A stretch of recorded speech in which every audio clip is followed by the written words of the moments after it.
குட்டி ஏய் குட்டி பையா என்ன பண்றீங்க? ஜுஜு ஜுஜு அம்மா என்னன்னு போய் பார்த்துட்டு வரேன் இருங்க. ஜுஜு குட்டி தங்க குட்டி என்ன பாக்குறீங்க? என்ன பாக்குறீங்க? ஜுஜு ஜுஜு ஜுஜு ஜுஜு பையா ஜுஜு.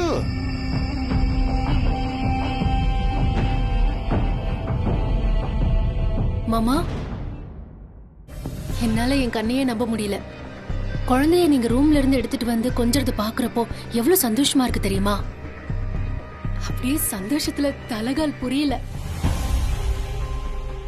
தேங்க்ஸ் மாமா, தேங்க்யூ சோ மச் பாத்துக்கிட்டதுக்கு. தலகால் புரியறதெல்லாம் இருக்கட்டும், குழந்தை விட்டுட்டு எங்க போற? இல்ல எனக்கு ஒரு போன் வந்துச்சு, ரூம்ல சிக்னல் சரியா கிடைக்கல, சோ அதனால டெரஸ்க்கு போய் நான் போறப்போ அவன் தூங்கிட்டு தான் இருந்தான் மாமா. அதுக்கப்புறம் முழிச்சிட்டு அழுதுருப்பான் போல பாவம். அவன் பாட்டு தனியா அழுதுட்டு இருந்தான், நான் அவனை தூக்கிட்டு வந்துட்டேன். சும்மா பாசங்கேசன் வாயிலே வடை சுட்டா பத்தாது, குழந்தைய பாத்துக்க தெரியணும். சரி கொடுங்க. திருத்தணிக்கை வாட வாட வாட வாட வாங்க வாங்க வாங்க. ஆய்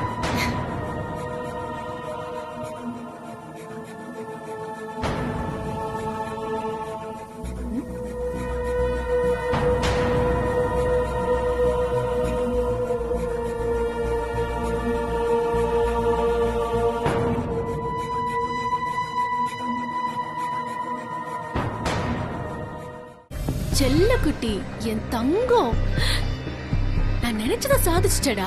உங்க அப்பாவை தேடி வர வச்சுட்டேன். என் தங்கம்டா நீ, தங்கம். கூடிய சீக்கிரம் உன்னை வச்சு நான் நினைச்சதெல்லாம் நிறைய சாதிச்சுக்குவேன். உன்ன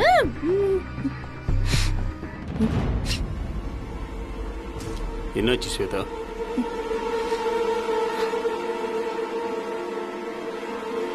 பால் வாசனை அடிக்குது மருது. நான் மாடிக்கு போன அந்த கேப்பை யூஸ் பண்ணி குழந்தைய தூக்கிட்டு போய் அந்த வெண்ணில பால் கொடுத்துருக்கான். நான் வந்ததும் டென்ஷன்ல மாமாவை கூப்பிட்டு விட்டு டிராமா போட்டிருக்காங்க. மாமாவும் அவ பேச்சை கேட்டுக்கிட்டு குழந்தைய கொஞ்சம் மாதிரி ஒரு டிராமா. மாமாவும் இவங்க எல்லாம் சேர்ந்துக்கிட்டு எப்படி எல்லாம் பண்றாங்க பாத்தீங்களா மருது? விடமாட்டேன் மருது, விடமாட்டேன்.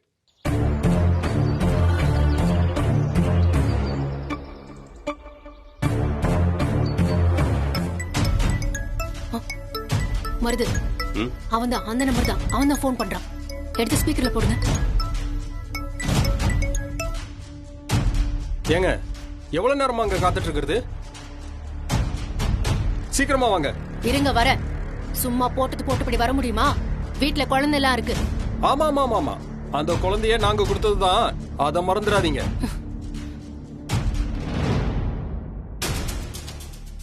இவன் வேற உயிரை எடுக்கிறான் மருது. முதல்ல இவனை என்னன்னு பேசி முடிப்போம். இந்த அண்ணி எங்க போனாங்கன்னு தெரியல. என்ன அண்ணி இவ்ளோ நேரம்? பால் வாங்கி காய்ச்சிட்டு வர வேண்டாமா? அதுக்கு இவ்ளோ நேரமா? முதல்ல குழந்தைக்கு பாலை கொடுங்க. என்னாச்சு ஸ்வேதா, ஏன் இவ்வளவு பதட்டமா வந்து இருக்க? சொல்றேன், நீங்க வாங்க.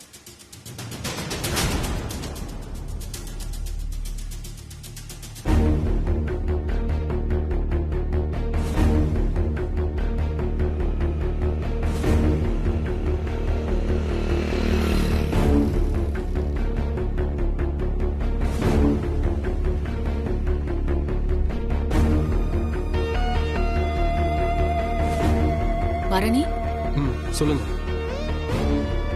ஏறுங்க. எங்க போறோம்? உங்க வைஃப் பண்ண வீட்டுல இருக்காங்கன்னு ஏற்கனவே சொன்னல, அங்க கூட்டிட்டு போய் பேசி செட்டில் பண்ண வேண்டாமா? அதான் ஏறுங்க. பண்ண வீட்டுக்கு தான் கூட்டிட்டு போறீங்களா? ஹலோ, இவ்ளோ சொல்றோம், நம்பிக்கை இல்லையா? வண்டியில ஏறுங்க.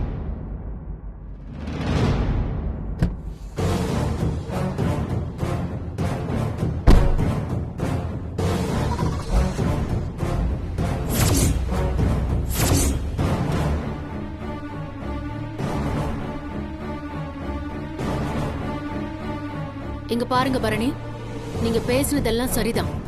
ஆனா உங்க வைஃப் கல்பனா பேசுறதுல கொஞ்சம் கூட நியாயம் இல்லைங்க. ஏன் என்ன நியாயம் இல்ல? இல்ல, அவங்க செஞ்ச வேலைக்கு பேசின பணம் கொடுத்தாச்சு. அப்படி இருக்கிறப்போ திடீர்னு மறுபடியும் எக்ஸ்ட்ரா பணம் கேக்குறது, அதுவும் நினைச்சு பணம் கேக்குறது எல்லாம் கரெக்டா நீங்களே சொல்லுங்க. முதல்ல 1 லட்சம் கேட்டாங்க. சரின்னு நான் பணத்தை எடுத்து கிளம்புறப்போ 2 லட்சமா கொடுங்கன்னு கேக்குறாங்க. மேல மேல இப்படியே கேட்டுட்டு இருந்தா நான் என்ன பணம் காய்க்கிற மரமா? மேடம் நீங்க என்னமோ ரொம்ப நியாயமா இருந்துகிட்டு நாங்க ஏதோ அநியாயமா பணம் கொடுக்குற மாதிரி பேசுறீங்க. நீங்க இதே ஒரு குழந்தைய வெளியே தத்தெடுத்திருந்தா எவ்வளவு செலவாகும்? கேக்குற காசை கொடுத்துட்டுல கூட்டிட்டு வந்திருப்பீங்க. அதுவும் இப்படி ஒரு குழந்தை கிடைச்சிருக்குமா? இந்த வீட்டுக்கே இருக்கிற ஆண் வாரிசு, அதுவும் உங்க புருஷனோட குழந்தை. அத வச்சு நீங்க என்னெல்லாம் பண்ண போறீங்கன்னு எங்களுக்கு தெரியும் மேடம். ஏகப்பட்ட சொத்து வரப்போகுது இல்ல, அப்புறம் என்ன மேடம்? நான் கேக்குறதெல்லாம் கால் தூசிக்கு பெறாது. ஏன் மேடம் இப்படி புலம்புறீங்க? எப்பவுமே காசை அடுத்தவங்களுக்கு கொடுத்து பழகுங்க, பதுக்கி பழகாதீங்க. அப்புறம் மேடம், என் ஒய்ஃப் அங்க பத்திரமா தானே இருக்கா? அதெல்லாம் பத்திரமா தான் இருக்கா. அதுல ஏதாவது கோக்குமாக்கு பண்றீங்கன்னு தெரிஞ்சது அப்புறம் ஏகப்பட்ட பிரச்சனை ஆயிரும் மேடம். என்ன பிரச்சனை ஆகும்? நான் உங்களை பார்க்க வர்றத பத்தி என் ஃப்ரெண்ட்ஸுங்க கிட்ட எல்லார்ட்டையும் தகவல் சொல்லிட்டு தான் வந்திருக்கேன். நான் மட்டும் நல்லபடியா திரும்பி போகல, உடனே தகவல் போலீஸ் ஸ்டேஷனுக்கு போயிடும். முத்தரசன் சாருக்கும் தகவல் போயிடும். என் ஃப்ரெண்ட்ஸ் எல்லாரும் போய் சொல்லிடுவாங்க. பாத்துக்கலாம். அப்படி ஒரு சூழ்நிலையே வராது. நான் பேசி செட்டில் பண்ணிடுவேன். உங்க வைஃபையும் ஒப்படைச்சு காசையும் கொடுத்துடுறேன். அதுக்கப்புறம் இனிமேலும் என்ன தொல்லை பண்ண கூடாது. நான் கேக்குற பணத்தை கொடுத்துட்டா ஏன் மேடம் நான் உங்களை தொல்லை பண்ண போறேன்? ரொம்ப கஷ்டத்துல இருக்க மேடம். உங்களை மாதிரி வசதியா இருந்துட்டாலும் பரவாயில்ல, நீங்க பார்த்து பரிதாபப்பட்டு ஏதாவது போட்டு கொடுத்தா நாங்க படுக்க வாங்கிட்டு போய்கிட்டே இருக்க போறோம். சரிப்பா, பாத்துக்கலாம்.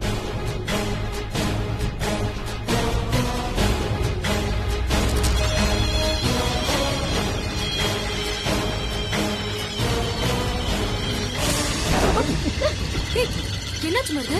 இன்னும் தெரியலையே. என்னாச்சு? ஏன் வண்டி நிறுத்திட்டீங்க? சும்மா நிறுத்துறோம். வண்டி ஏதோ ரிப்பேர் நினைக்கிறேன், பாக்குறேன்.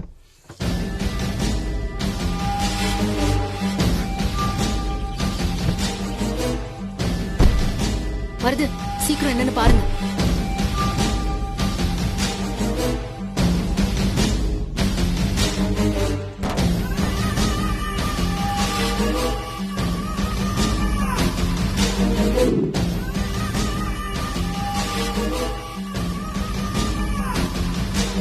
என்னன்னு சீக்கிரம் பாருங்க. ஹலோ, இல்ல நாங்க போற வழியில வண்டி நின்னுடுச்சு.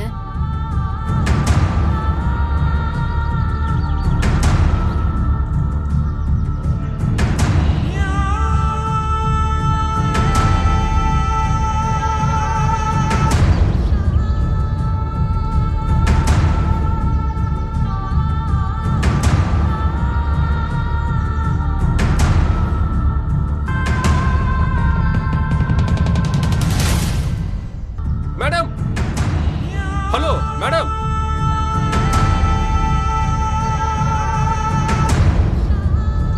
இல்ல என்ன ப்ராப்ளம்னு தெரியல, மருந்து பாத்துட்டு இருக்காரு.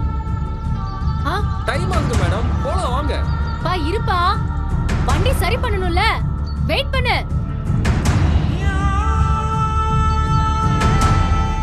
ஆமா மேடம். சரி பாத்துக்கலாம். டைம் ஆகுது, என் வைஃப் கூட்டிட்டு போங்க. எங்களுக்கும் டைம் ஆகுது, ஒரு நிமிஷம் வெயிட் பண்ணுங்க. பர்சனல் கால், அங்கே இருங்க, நான் வந்துடுறேன். ஹலோ, ஒண்ணும் இல்ல.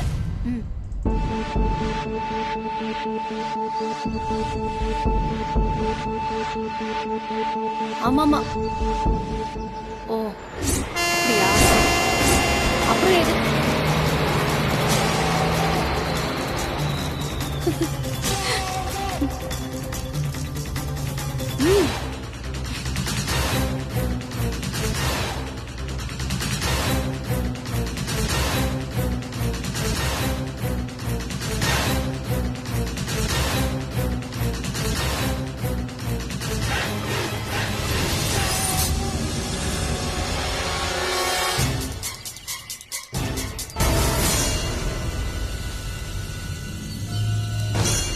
ஐயோ போணும்னு தவிச்சியடா போயிட்டியே. கொஞ்சம் இறங்கி போயிருக்கலாம். ஏதோ தப்பு பண்ணிட்டோமே இறங்கி போலான்னு பார்த்தா ஆளாளுக்கு ஏறி மிதிக்கிறீங்களேடா.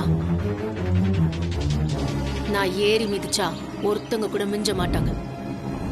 இன்னைக்கு உனக்கு நேர்ந்த கதிதான் நாளைக்கு உன் பொண்டாட்டிக்கு கூட. என்ன திமுற பேசுறீங்க? வாங்க மருது போலாம். இவனு நான் அடிச்சு போட்ட மாதிரி ஹிட் அண்ட் ரன் கேஸ்ல போயிடுவான்.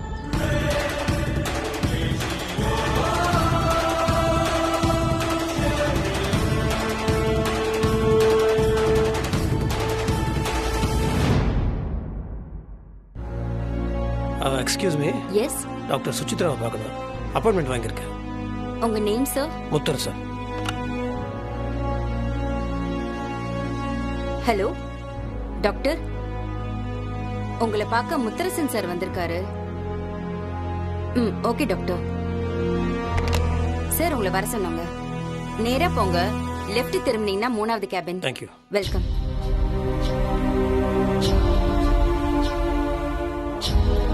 வாங்க சார்.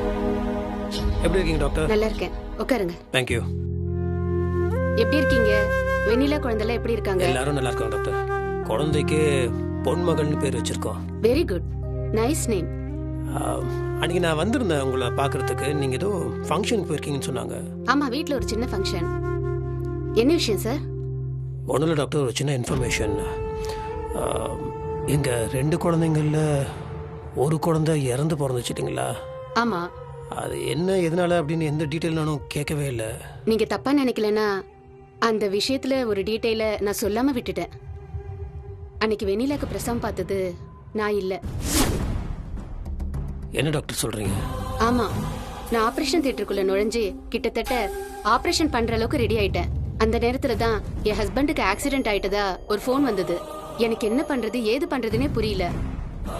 அப்ப ஸ்வேதாவை பார்த்துட்டு இருந்த டாக்டர் கிட்ட தான் நான் ஹெல்ப் கேட்டேன்.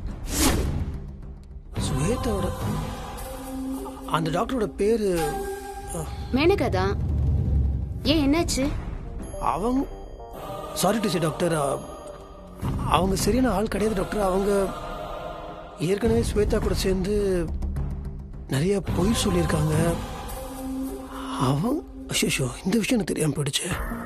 என்ன சொல்றீங்க டாக்டர்? நான் கேட்குறேன், தப்பா எடுத்துக்காதீங்க. உங்கள் ஹஸ்பண்டுக்கு ஆக்சிடென்ட் ஆயிடுச்சுன்னு உங்களுக்கு ஃபோன் வந்துச்சுன்னு சொன்னீங்கல்ல, நிஜமாலுமே அவருக்கு ஆக்சிடென்ட் ஆச்சா? சார், அந்த மாதிரி எதுவுமே நடக்கல. அது ஒரு ஃபேக் கால். அவர் நல்லா தான் இருந்தாரு. அதுக்கப்புறம் தான் நான் திரும்பி வந்து உங்க குழந்தை இறந்த விஷயத்த சொன்னேன்.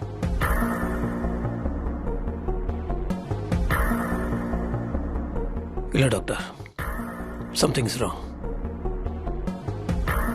உங்களை அங்கே இருக்க விடாமல் இருக்கிறதுக்காக தான் அந்த ஃபேக் காலே வந்திருக்கு. ஏன்னா நீங்கள் போனால் தான் அந்த இடத்துக்கு அந்த இன்னொரு டாக்டர் அவங்க வர முடியும் இல்லையா? அப்போது ஸ்வேதா தான் ஏதோ பண்ணியிருக்கா. ஏதோ நடந்திருக்கு டாக்டர். ஸ்வேதாக்கு அந்த டாக்டர் உடந்த. I am really very sorry sir. நீங்க சொன்னதை கேட்டதுலேருந்து ரொம்ப சங்கடமா இருக்கு. நான் இதை எதிர்பார்க்கவே இல்லை. அந்த மாதிரி சூழ்நிலையில அவசரத்துக்கு ஒன்று செய்ய போக இப்படி ஒரு பிரச்சனையை உங்களுக்கு கொண்டு வந்து விடுன்னு நான் நினைக்கவே இல்லை சார். இருங்க, நான் இப்பவே மேனகாக்கு ஃபோன் பண்ணி கேட்குறேன். இல்லை வேணாம் டாக்டர் ப்ளீஸ் வேண்டாம். இந்த விஷயம் யாருக்குமே தெரிய வேண்டாம். ஏன், என்னாச்சு? இல்லை, நான் ஒரு ரீசனை தான் சொல்கிறேன். நான் நேர்லேயே போய் அந்த டாக்டரை பார்க்குறேன். ஒரு சின்ன ஹெல்ப், எனக்கு அவங்களோட அட்ரஸ் மட்டும் வேணும். 1 செகண்ட். நர்ஸ், என் ஃபோன் நம்பருக்கு டாக்டர் மேனகோட வீட்டு அட்ரஸை மெசேஜ் பண்ணுங்க சீக்கிரம். நான் வந்ததும் உங்களுக்கு ஃபார்வர்ட் பண்றேன். Okay doctor, thank you.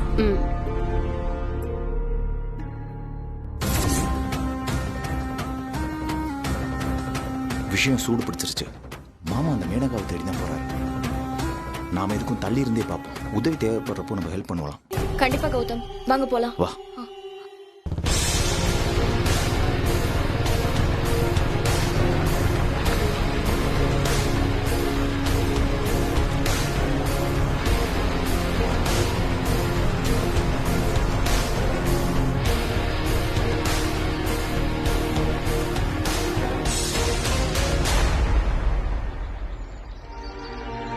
மாமா எங்க போனாருன்னே தெரியலையே.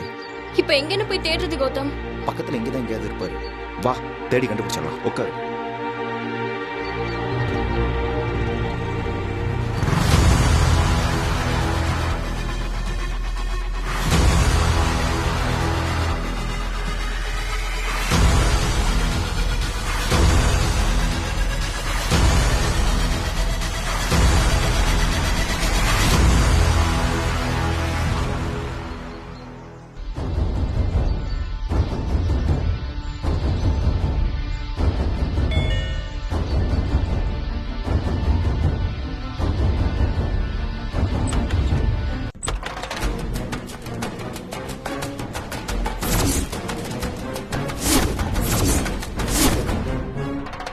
சொல்லுங்க சார், என்ன விஷயம்?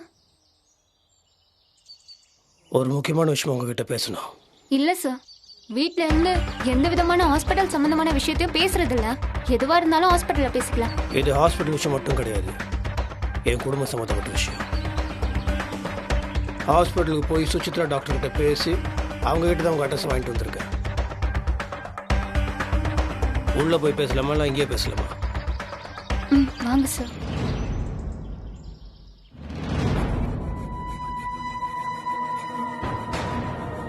வாங்க சார், உட்காருங்க.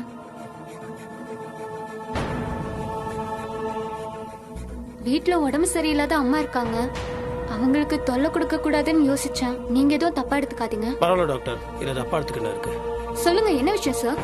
ஒன்றும் இல்லை டாக்டர், ஸ்வேதாக்கு குழந்தை பிறந்திருக்கு இல்லையா? உங்களுக்கு தெரியாததா? ஸ்வேதாவோட எல்லா டீட்டெயிலும் உங்களுக்கு தெரியுமே. அவள் அது என்னோட குழந்தைன்னு என்னை டார்ச்சர் பண்ணிட்டு இருக்கா. ஆனால் அது என்னோட குழந்தை இல்லை.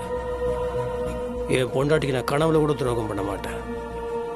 10 குறைக்கு ஒரு டிஎன்ஏ ரிப்போர்ட் வச்சுக்கிட்டு நான் தான் அந்த குழந்தையோட அப்பான்னு என்னை டார்ச்சர் பண்ணிட்டு இருக்கா. தனி ஆளாக அவளால் இதெல்லாம் பண்ண முடியாது. அதுவும் ஒரு போலி டிஎன்ஏ ரிப்போர்ட் வாங்குறதுலாம் ரொம்ப கஷ்டமான விஷயம். அப்போ அந்த ஃப்ராடுக்கு இன்னொரு ஃப்ராடு தான், சாரி, அந்த ஃப்ராடுக்கு வேற யாராவது ஹெல்ப் பண்ணியிருக்கணும். எனக்கு என்னமோ நீங்கள் தான் அவளுக்கு ஹெல்ப் பண்ணியிருப்பீங்களோன்னு தோணுது. சொல்லுங்க டாக்டர், என்ன பண்ணீங்க? என்ன சார், ஏதோ பேசணும்னு வீட்டுக்குள்ள விட்டா வந்ததும் என்ன தப்புன்னு சொல்றீங்க? இங்க பாருங்க சார், எனக்குலாம் எதுவும் தெரியாது. அஸ் அ டாக்டரா பிரசவம் பாக்குறதோட என்னோட டியூட்டி முடிஞ்சது. அவங்க என்ன பண்ணாங்க, ஏது பண்ணாங்க, டிஎன்ஏ டெஸ்ட் எடுத்தாங்களா இல்லையான்னு எதுவுமே எனக்கு தெரியாது. உங்க 2 பேருக்குள்ள பிரச்சனைனா அதை நீங்க 2 பேரும் தான் பேசி தீர்த்துக்கணும். அதை விட்டுட்டு டாக்டர் கிட்ட வந்து அது இதுன்னு கேட்டுட்டு இருக்கீங்க. இதெல்லாம் கொஞ்சம் கூட நியாயமே இல்லை முத்தரசன். இருங்க டாக்டர், ஏன் நீங்க இவ்வளவு டென்ஷன் ஆறீங்க? பின்ன என்ன சார், நீங்க என் தொழிலை கேவலப்படுத்துற மாதிரி பேசிட்டு இருக்கீங்க. இவ்ளோ கேள்வி கேக்குறீங்களே, நீங்க நியாயமான ஆளா இருந்தா கூட ஸ்வேதாவையும் கூட்டிட்டு வந்திருக்க வேண்டியதானே? அப்புறம் சொல்லுங்க சார், அப்படியே பார்த்துட்டே இருந்தா என்ன அர்த்தம்? இல்ல, நீங்க டாக்டரா இல்ல ஆக்டரா? பிரமாதமா நடிக்கிறீங்க. சினிமா பக்கம் போனீங்கன்னா ஆஹா, உங்களை மிஞ்சிக்க ஆளே இருக்காது போல இருக்கு. இல்ல, நான் உங்களை ஒரே ஒரு கேள்விதான் கேட்டேன். அதுக்கே இவ்வளோ எமோஷனு? வாயில வார்த்தை குளறுது, கை நடுங்குது. இதெல்லாம் பார்க்கும்போது ஒருவேளை நீங்க தப்பு பண்ணிருப்பீங்களோ அப்படின்னு எனக்கு தோணுமா தோணாதா? டாக்டர்னா உயிரை காப்பாற்றணும், உயிரை வாங்கக்கூடாது. சார் வேண்டாம், நீங்க வரம்பு மீறி பேசிட்டு இருக்கீங்க. இல்லைங்க, நானும் ஒன்றும் வரம்பு மீறிலாம் பேசவே இல்லை. நீங்க தான் வரம்பை மீறி பண்ணியிருக்கீங்க, சட்டத்தை மீறியும் செஞ்சிருக்கீங்க. ஒரு ஃப்ராடு 420 அவளுக்கு நீங்க ஹெல்ப் பண்ணியிருக்கீங்கன்னா அப்புறம் நான் உங்களை என்னன்னுங்க சொல்றது? Professionally, ethically, legally it's wrong, தெரியுமா?